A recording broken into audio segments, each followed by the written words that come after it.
कारणों के आधार पर रोकथाम। मंदबुद्धिता के कारणों के आधार पर भी रोकथाम की जा सकती है।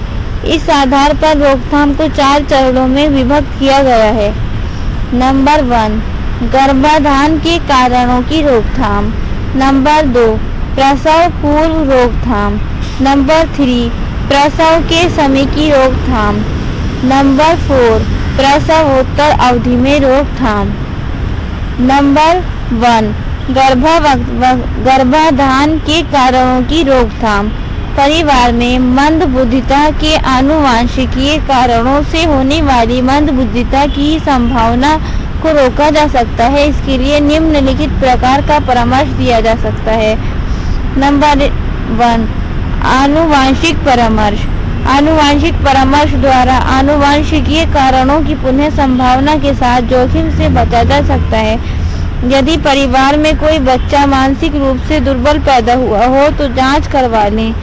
इसमें माता पिता की उचित परामर्श देकर मानसिक विकलांगता होने से पहले ही कोई उपाय किया जा सकता है।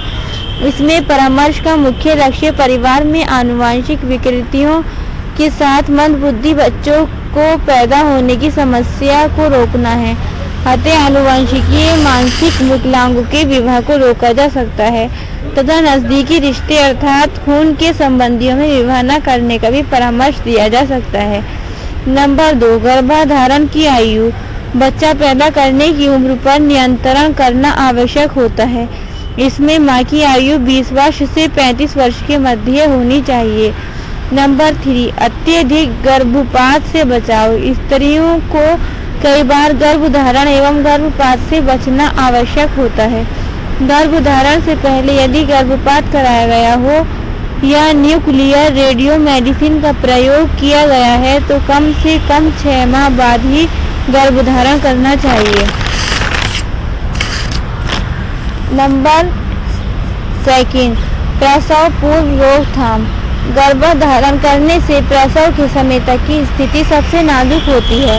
गर्भकालीन अवस्था में यदि विकलांगता की पहचान हो जाए तो गर्भपात करवाकर विकलांग बच्चे से मुक्ति पाई जा सकती है। इसके लिए निम्नलिखित जांच करवाई जा सकती है। मां का रक्तचाप। मां एवं पिता के रक्त समूह का पता करके तथा मां एवं पिता का टीकाकरण करके आने वाले दूसरे बच्चे में संभावित विकलांगता को रोका जा सकता है। इसमें रक्त समूह एवं RH अयोग्यता का पता किया जाता है। Number 2, ultrasonography. कई प्रकार की भ्रूण संबंधित समस्याओं से मानसिक मंदता होती है। इस जांच द्वारा न्यूरल नली की गड़बड़ियां, जलशीलता, लघुशीलता, हाइड्रोसिफेली एवं फोरेनसिफेली इत्यादि का पता किया जा सकता है। इसमें निम्नलिखित दशाओं का पता चलने पर गर्भपात करने की सलाह दी जाती है। अमीनोसिंथेसिस। इसमें एमिनियोटिक द्रव को निकालकर जांच द्वारा गुणसूत्रीय गड़बड़ियां, न्यूरल नली की समस्याएं एवं RH अयोग्यता का पता किया जाता है तथा असामान्य स्थिति होने पर गर्भपात कराने की सलाह दी जाती है। नंबर 4, फीटोस्कोपी। 4 से 6 महीने के अंदर फीटोस्कोपी करके शारीरिक गड़बड़ियां, उपापचयी दोष तथा जैव रासायनिक असामान्यता का पता लगाया जाता है। इसके अतिरिक्त मानसिक मंदता की रोकथाम के लिए अनेकों प्रकार की सावधानियां एवं बचाव करना आवश्यक होता है जो निम्नलिखित है। नंबर 1, गर्भवती मां को मानसिक तनाव से बचना चाहिए। नंबर 2, गर्भवती मां को उच्च रक्तचाप, रक्त में मधुमेह की मात्रा की अधिकता होने तथा गंभीर बीमारी होने पर यथाशीघ्र उपचार करवाना चाहिए। नंबर 3, यदि गर्भवती स्त्री को सांस लेने की समस्या हो तो घरेलू उपचार न कराकर चिकित्सकीय उपचार करवाना चाहिए। नंबर 4, गर्भवती महिला को टेटनिस के सभी टीके अवश्य लगवाना चाहिए। नंबर 5, गर्भवती महिला को संक्रमण की अवस्था में तुरंत उपचार करवाना चाहिए।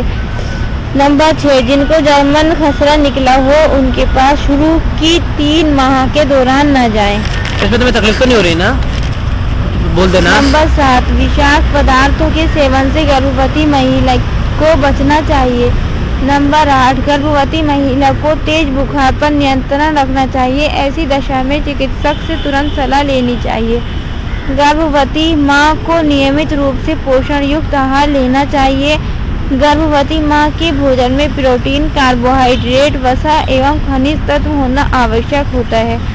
गर्भवती माँ को किसी प्रकार का एक्सरे नहीं करवाना चाहिए और न ही एक्सरे कक्ष में प्रवेश करना चाहिए। नंबर 11, गर्भवती महिला को अत्यधिक भारी वजन नहीं उठाना चाहिए तथा कठिन कार्यों को नहीं करना चाहिए। इसके साथ साथ पेट में भारी दबाव न पड़ने दें। नंबर 3, प्रसव के समय की रोकथाम।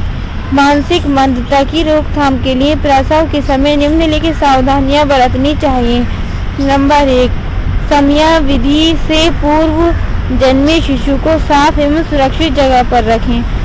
प्रसव अस्पताल में ही कराएं तथा घर में सिर्फ प्रशिक्षित दाई या प्रशिक्षित नर्स से प्रसव करवाएं।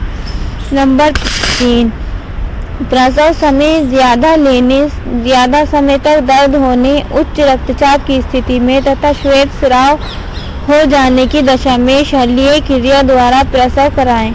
नंबर 4, औजार से प्रसव नहीं कराना चाहिए। नंबर 5, शिशु के पैदा होते ही अवश्य रुलाएं तथा ऑक्सीजन आदि की आवश्यकता पड़ने पर तुरंत प्रदान करें। नंबर 6, अति जोखिम अवस्थाओं से बचकर हम बच्चे में मानसिक मंदता की दशा के प्रभाव को कम कर सकते हैं। नंबर 7, नवजात शिशु के सिर का नाप अवश्य कराना चाहिए। नंबर 8, शिशुओं में RKU और हाइपरथायराइडिज्म की जांच करके इसके प्रभाव को कम किया जा सकता है। इसके साथ ही बच्चे में पीलिया का प्रभाव दिखने पर तुरंत चिकित्सा करानी चाहिए। नंबर 4, प्रसवोत्तर अवधि में रोकथाम। यदि बच्चे की जन्म के 1 माह से लेकर 18 वर्ष तक की अवस्था तक होता है, इसमें शिशु से संबंधित देखभाल करने की आवश्यकता होती है। नंबर 1, बच्चों को संक्रामक रोगों से बचाव जैसे डिप्थीरिया, पीलिया, टेटनिस, खसरा, तपेदिक एवं काली खांसी से बचाव हेतु टीका अवश्य लगवाएं। नंबर 2, तेज बुखार होने पर माथे पर पानी की पट्टी तुरंत रखें। नंबर 3, बच्चे के भोजन में पौष्टिक एवं संतुलित आहार अवश्य दें। नंबर 4, बच्चे में अंगीय विषमताएं देखने की अवस्था में तुरंत विशेषज्ञ चिकित्सक को दिखाएं। नंबर 5, यदि बच्चे को दौरा पड़ता है तो नियमित रूप से दवा देते रहें तथा चिकित्सक की सलाह के बिना दवा बंद न करें। नंबर 6, बच्चों को खिलौने इत्यादि मुंह में डालने से मना करें तथा ऐसी रंगीन वस्तुओं से न खेलने दें जिसमें जहरीले रंग लगा हो। रंगीन पन्नी, शीशे वाले रंग एवं रंग छूटने वाले खिलौने गंदे तथा उन्हें मिट्टी, लकड़ी के टुकड़े तथा रद्दी कागज न खाने दें। नंबर 7, बच्चे के साथ किसी भी प्रकार की दुर्घटना होने से बचाएं। नंबर 8, बच्चे को डायरिया की शिकायत होने पर नियमित उपचार कराएं। नंबर 9, बच्चे को संतुलित आहार, प्राकृतिक सब्जियां, फल आदि खूब खिलाएं। नंबर 10, पहचान होने के तुरंत बाद ही हस्तक्षेप कार्यक्रम लागू करना आवश्यक है। इसके लिए विशेष शिक्षा कार्यक्रम लागू करना तथा गृह आधारित कार्यक्रम के कार्यान्वयन हेतु माता पिता को तैयार करना आता है। नंबर 11, बच्चे का पालन पोषण स्वस्थ वातावरण में करें।